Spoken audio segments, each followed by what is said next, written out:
So let's talk the road to 100,000. Your latest report from Bloomberg Intelligence says, hey, it's a possibility this year. How so? Well, I've been looking at this for about a year, and it's more based on questions I've been getting. Okay, McGlone, you keep saying 100 grand, give us good reasons. So I finally decided, all right, let's put out a deck that shows some of the charts. And one thing I missed from that I'll mention first is ETFs. There's still a high probability that the U.S. is just going to follow Canada, maybe just a futures-based, Bitcoin ETF. But the fact that there are now over 30 applications, and the fact that money is migrating from the U.S., notably from Cathie Wood and ARK, towards Canada, the pressure is quite strong and high for the U.S. regulators to say, all right, we're kind of missing out here. We need to do that. So in the bigger picture, the foundation to me really got started last year, and I'll leave you with this. It's very, from a commodity strategy standpoint, is somewhat simplistic. Supply is declining, demand is increasing, and then you look at the history of Bitcoin, typically years after a halving, which is when you cut supply, which we did last year, it usually has some of its best performance, which is prime candidate for 2021. Okay, so to that note and to that point, on the ETFs front, I mean, in order to move the needle, I mean, could you see that happening by year end? I mean, December's right around the corner here. Oh, yes. In fact, potentially by the end of October, but a futures-based ETF, meaning, kind of where you track most commodities, crude oil, corn, copper, everything. Most of those are tracked via futures, with the exception of gold, which are physically backed. So it's just a matter of time. And Gensler even hinted at that. And it'd be a nice little baby step for the SEC. So it makes sense. And that would open up, now futures-based might not be the best thing, but it's better than nothing. It follows Canada and just opens up that legitimization window for a massive amount of money inflows. And one thing I have to point out is, so if I had, kind of own your mistakes, and if I had just kind of focused a little more on Ethereum this year, I'd be at that 100,000 mark, because Ethereum's up the equivalent. If Bitcoin just catches up to Ethereum, of which there's been some ETFs launched in Canada, it would be at 100,000. In fact, it'd be close to 130. So I think that's part of the reason it's probably going to get there. And the question is when. Yeah. So first of all, Bitcoin has a history. It went up to 1,000 and held resistance there from like 2013 to 2017, and poof, bumps up to 10,000, gets a little bit overdone, and then held and locks in around 10,000 right till about the end of 2020. And then poof, it pumps up. 2019 and 2020 has its resistance, and once it breaks out about 10,000, it's more likely to go to 100,000. Yeah, now that's the history. And then you look at what's happening. The halving is cut the supply, and then you look at the simple macroeconomic things. The thing that I've underestimated this year is how much there's been disdain and outflows from gold, and people giving up on gold and going to Bitcoin and Ethereum, basically putting Bitcoin and Ethereum in the same bucket as gold. So as we speak, gold is down about 7% on the year, and Bitcoin's up almost 70%. Ethereum's up almost 400%. And to me, that's just this, the techie geeks inheriting the earth, taking over. I mean, sure, you hear that a lot, but it's just happening. And it's that concept of 24/7 price discovery all the time, and Bitcoin's limited supply overtaking things like gold. And to me, that's really what's happened. Then there's the macroeconomic, and we can fully expect debt to GDPs, QE levels, fiscal and monetary stimulus to continue to keep an unlimited supply of fiat currencies, meaning that base of how you price Bitcoin should continue to have unlimited supply of fiat currencies. This is limited supply of Bitcoin, means the price must go up by rules of economics. You mean all the fundamentals that should have been supporting gold way above 2,000 an ounce, right, Mike? But to the point of, is Bitcoin taking a chunk out of gold? From what I hear from you, yes, it is. I spoke to the folks over at Wells Fargo. They're seeing that as well. But I'm hearing such differing views on Wall Street. There's some on the camp that say, no, not at all. Gold still does its thing, as it has its own proprietary reasons to own it. It's not, it's not getting hurt at all at Bitcoin. So I'm hearing such differing points of view on this topic. Do you have any other insights you can share there? Are you seeing any hard numbers?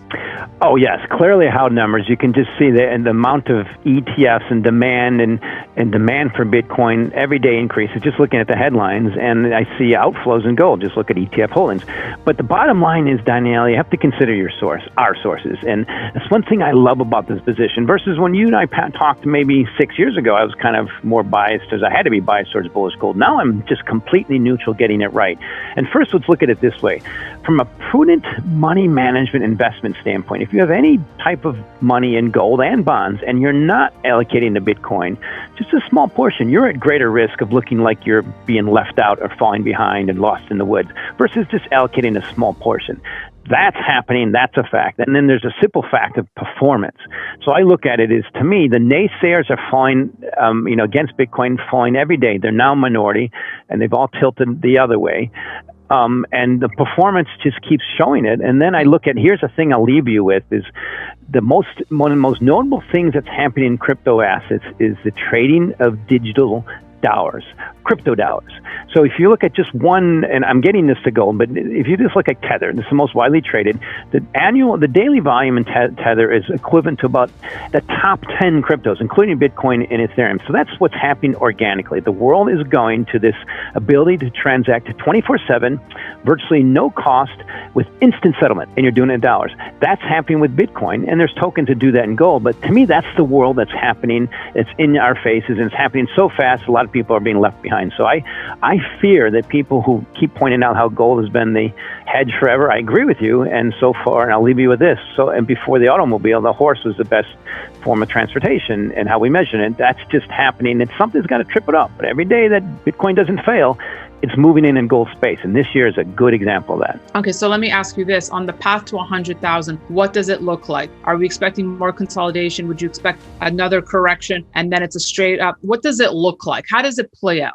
Well, I think we've already had the significant correction this year, which is part of why I republished that article that I put out. I actually republished it kind of almost a year ago, because it's one of the best ways to create a foundation in the markets is flush out the excessive longs and the speculative excesses. And that's from an ex-pick trader and ex-trader. I remember being stopped out and reading, oh, shit, I got stopped out. That's going to make the market go up. It's just usually the way it works. So I think that's what's happened. So cryptos have had a great foundation. They've corrected. They found a good base around 30,000 in Bitcoin, and now they're starting to recover. To me, it's a matter of time they go higher. There's going to be bumps in the road. And the key, most notable market in the whole world that hasn't had just a little correction is the stock market. Someday it's going to have that. So I look at it as just a matter of time. And also the reasons that Bitcoin corrected were very bullish in the long term, i.e. pushing back on the energy consumption. We all know just the process of humans harnessing energy is part of human advancement.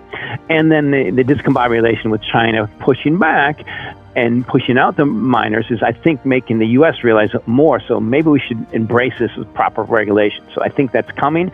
And the key thing I'll end with is, in terms of regulation, the U.S. is probably going to focus on trading of digital dollars and a lot of these 12,000 other cryptos. But there's not much you can do with Bitcoin. It's open source software that's developed organically. And then there's this key thing from a U.S.